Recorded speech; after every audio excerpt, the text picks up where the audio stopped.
Welcome to my party, we're just getting started. A life is a dream or a nightmare scarring. Hand me a drink cause I think I'm going all in.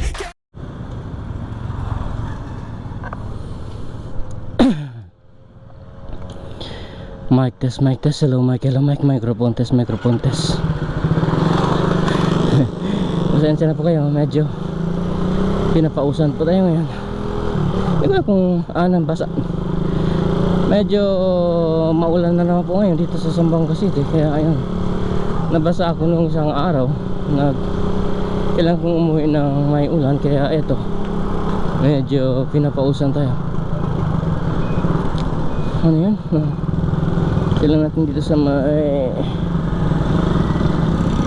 left, right. Sa right pala. By the way, Sunday po ngayon. Okay, Sunday, October 27 ba? Okay, Sunday, October 27 ata. So, nag-take advantage na naman po tayo ng ano yung tawag doon?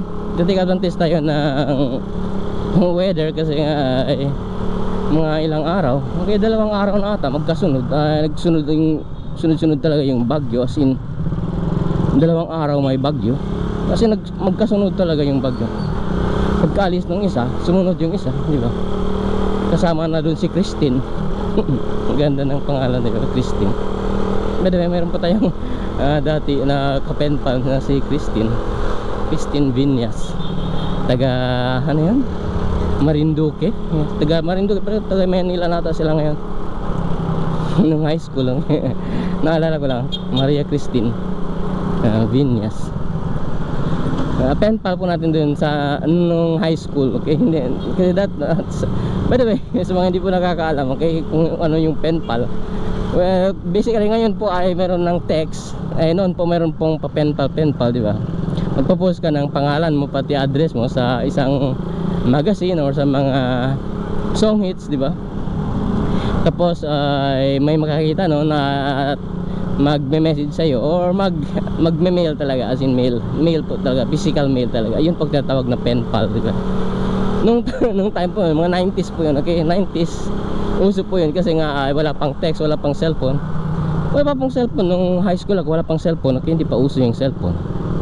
Kasi yung cellphone na uso na nung, I think, mga 20s na, diba? 2000 na. So, nung 1990 po, nung high school ay wala pang cellphone, kaya ang uso nun is pen pal yun. Kaya yun, sa Notre Dame Boys, yung high school, kaya pinag-high schoolan natin ay meron pong mga parang nauso rin sa amin nun yung mag-post kami ng ano, tapos ina-address namin sa school, okay, sa school talaga. Tapos sa school, paramihan yan ng mga pen pal. Kung sino yung maraming letter na matatanggap. Ako nakakatanggap ako, at least I think natanggap ko ay 3. Tapos 2 yung magkaskwela nga, si Maria Christine Vinyas, pati yung isa, meron pang isa, parang si Candy ata yung pangalan. Candy, kalimutan ko yung pangalan niya. So 2 sila, tapos meron isa yung sa ibang bansa, sa ibang lugar naman. So yun, naging pen pal po natin, naging friends natin sa letter nga, pen pal. Naalala ko lang yung Christine kasi Maria Christine. Naalala ko yung Bagyo, yung pangpangalan niya. So anyway, balik tayo sa topic. Ano mga pag-uusapan natin ngayon? Oh, yun pala. Okay. Meron pong tayong ibubunyag, okay, sa inyo. Yung nga, sa nababasa sa title, okay?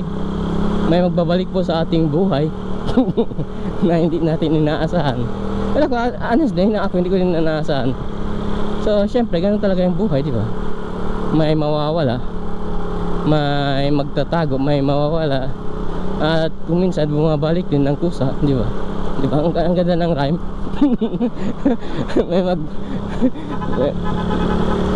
may mawawala, may magtatago, pero magbabalik din ng kusa. Magka-rhyme talaga.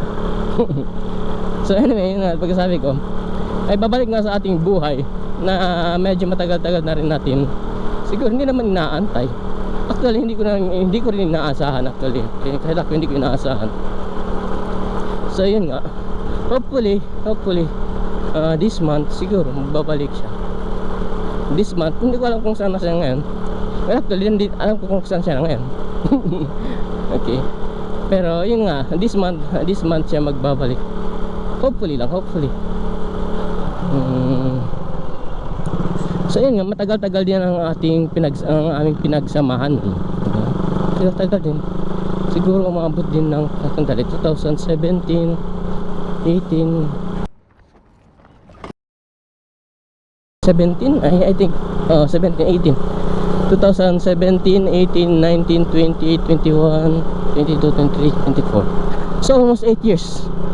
Almost 8 years na sa ngayon. Pero actually ang pinagsamahan namin is 2017, 18, 19, 20.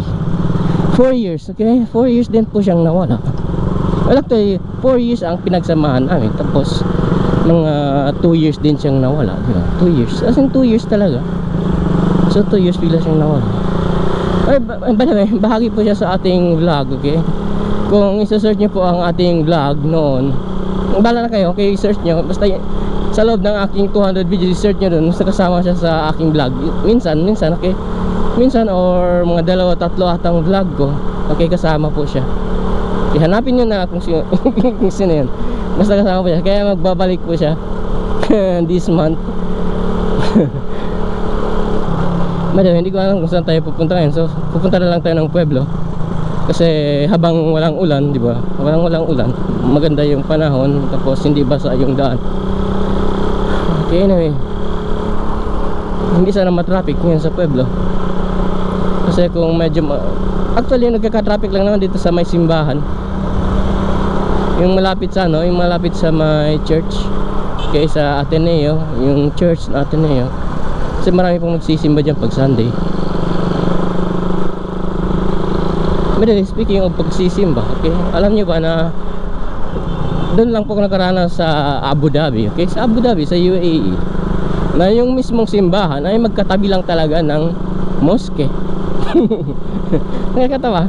Yung St. Joseph Church, mayroon pong St. Joseph Church sa may Abu Dhabi, okay? St. Joseph Church doon mismo sa city, okay? Sa Abu Dhabi City. Hindi ko alam kung anong eksaktong street or whatever, pero doon din yung mosque. Magkatabi din talaga ng mosque, as in magkatabi siya ng mosque, St. Joseph. Kaya yung mga, hindi ko alam kung ano yung St. Joseph ay kung anong day sila nagpe-pray, pero pag Friday po, wala kasing pasok pag Friday.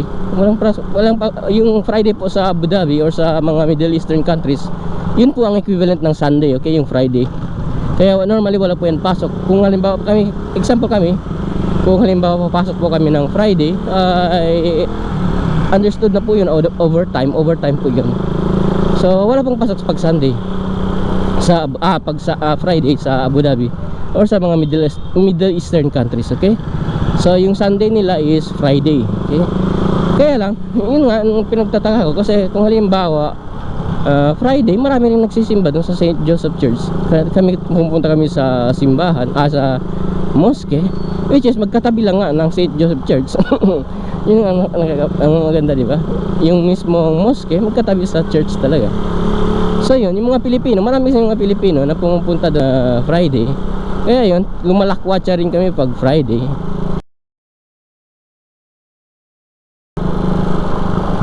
Ang ganda ni ate.